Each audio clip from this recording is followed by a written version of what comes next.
ಇದಾದ ನಂತರ ಈ ನೋವನ್ನ ಲೆಕ್ಕಿಸಿದ ದರ್ಶನ್ ಮೈಸೂರಿನಲ್ಲಿ ಸತತ 2 ಫೈಟ್ಗಳಲ್ಲಿ ಪಾಲ್ಗೊಂಡ್ರು. ಫೈಟಿಂಗ್ ಸಂದರ್ಭದಲ್ಲೂ ಕಾರ್ನಿಂದ ಜಂಪ್ ಮಾಡುವಾಗ ದರ್ಶನ್ ಕಾಲು ಸ್ಲಿಪ್ ಆಗಿ ಕುತ್ತಿಗೆ ಕೆಳಕ್ಕೆ ಲ್ಯಾಂಡ್ ಆಯಿತು. ಈ ಸಂದರ್ಭದಲ್ಲೂ ಕುತ್ತಿಗೆಗೆ ಜಾಸ್ತಿ ಏಟು ಬಿದ್ದಿದ್ದು 2 ನೋವುಗಳು ಜಾಸ್ತಿ ಆದಾಗ ದರ್ಶನ್ ಆಸ್ಪತ್ರೆ ಸೇರಿದ್ದಾರೆ.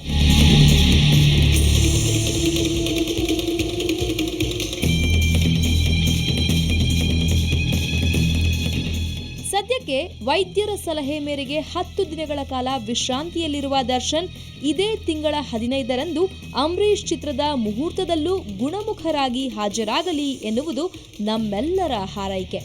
ಇನ್ಮುಂದೆ ರಿಸ್ಕ್ ಶಾಟ್ಗಳನ್ನ ಮಾಡೋದಿಲ್ಲ, ಡ್ಯೂಪ್ ಬಳಸ್ತೀನಿ ಎನ್ನುವ ದರ್ಶನ್ ನಾಳೆ ಶೂಟಿಂಗ್ ಅಖಾಡಕ್ಕೆ ಇಳಿದ್ಮೇಲೆ ಯಾವ ಡ್ಯೂಪ್ ಬೇಡ, ನಾನೇ ಸ್ಟಂಟ್ ಮಾಡ್ತೀನಿ ಅಂದ್ರೂ ಅಚ್ಚರಿ ಇಲ್ಲ.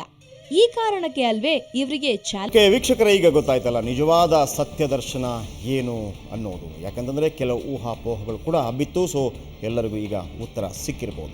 ಆದರೆ ಇವತ್ತು ನಾವು ಈ ಸತ್ಯದರ್ಶನ ಕಾರ್ಯಕ್ರಮದಲ್ಲಿ ಯಾವ ವಿಚಾರದ ಬಗ್ಗೆ ಚರ್ಚೆ ಮಾಡ್ತೀವಿ ಅಂತಂದರೆ, ಯಾವ ರೀತಿಯಲ್ಲಿ ರಿಸ್ಕ್ಗಳಿರುತ್ತೆ ಈ ಹೀರೋಗಳಿಗೆ, ದೊಡ್ಡ ದೊಡ್ಡ ಸ್ಟಾರ್ಗಳಿಗೆ, ಯಾವ ರೀತಿಯಲ್ಲಿ ಅದನ್ನು ಸಮ್ಟೈಮ್ಸ್ ಅವರು ಡ್ಯೂಪ್ ಬಳಸ್ತಾರೆ, ಈ ಕುದುರೆಗಳ ಜೊತೆ ಅಂದರೆ ಈ ರೀತಿ ಕುದುರೆ ಸವಾರಿ ಮಾಡುವಾಗ ಯಾವ ರೀತಿ ಮುನ್ನೆಚ್ಚರಿಕಾ ಕ್ರಮಗಳನ್ನು ಕೈಗೊಳ್ಳಬೇಕಾಗತ್ತೆ, ಇದರೆಲ್ಲದರ ಬಗ್ಗೆ ಚರ್ಚೆಯನ್ನು ಮಾಡೋಣ. ನಮ್ಮ ಜೊತೆ ವಿಶೇಷವಾಗಿ ಇರುವಂಥ ಅತಿಥಿ ಇವತ್ತು ಸ್ಟುಡಿಯೋದಲ್ಲಿ, ಮೈಸೂರು ಸ್ಟುಡಿಯೋದಲ್ಲಿದ್ದಾರೆ ರವಿವರ್ಮ ಅವರು. ರವಿವರ್ಮ ಅವರು ಸಾಧಾರಣವಾಗಿ ಬಹುತೇಕ ಎಲ್ಲ ದರ್ಶನ್ ಚಿತ್ರಗಳಿಗೆ ಸ್ಟಂಟ್ ಮಾಸ್ಟರ್ ಆಗಿದ್ದವರು.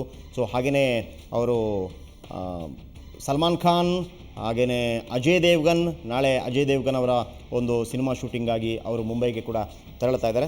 ನಮ್ಮ ಜೊತೆ ನೇರ ಸಂಪರ್ಕದಲ್ಲಿದ್ದಾರೆ. ನಮಸ್ಕಾರ ರವಿವರ್ಮ ಅವರೇ.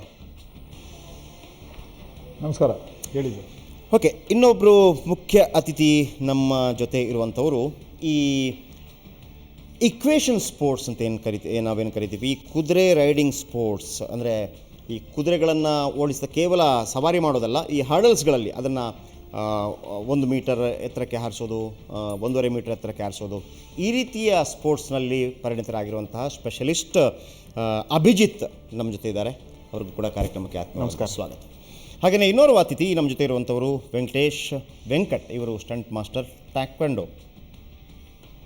ಸೊ ಇವರು ಕುಂಭರಾಶಿ ಚಿತ್ರದ ಮೂಲಕ ಸ್ಟಂಟ್ ಮಾಸ್ಟರ್ ಆದವರು. ಕಳೆದ 8 ವರ್ಷಗಳಿಂದ ಅವರು ಸಿನಿ ಫೀಲ್ಡ್ನಲ್ಲಿದ್ದಾರೆ. ವೆಂಕಟ್ ಅವರೇ, ತಮಗೂ ಕೂಡ ಕಾರ್ಯಕ್ರಮಕ್ಕೆ ನಮಸ್ತೆ, ಸ್ವಾಗತ.